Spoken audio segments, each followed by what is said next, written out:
الرحمن الرحيم. عن جرير بن عبد الله رضي الله عنه أن رسول الله صلى الله عليه وسلم قال: من لم يرحم الناس لم يرحمه الله.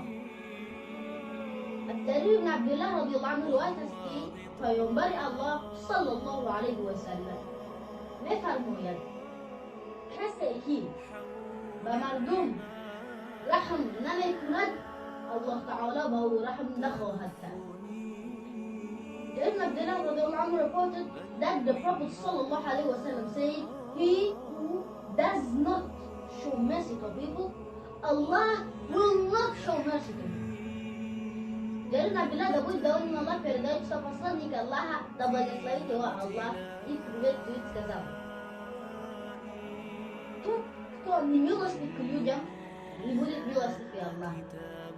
Jarir ibn Abdullah radiallahu anhu dan nefes olarak rivayet edildiğine göre Resulullah sallallahu aleyhi ve sellem şöyle buyurmuştur: kim insanlara merhamet etmezse ya da merhamet göstermezse Allah da ona merhamet göstermez ya da etmez. Vesselamu aleyküm ve rahmetullahi ve berekatuhu.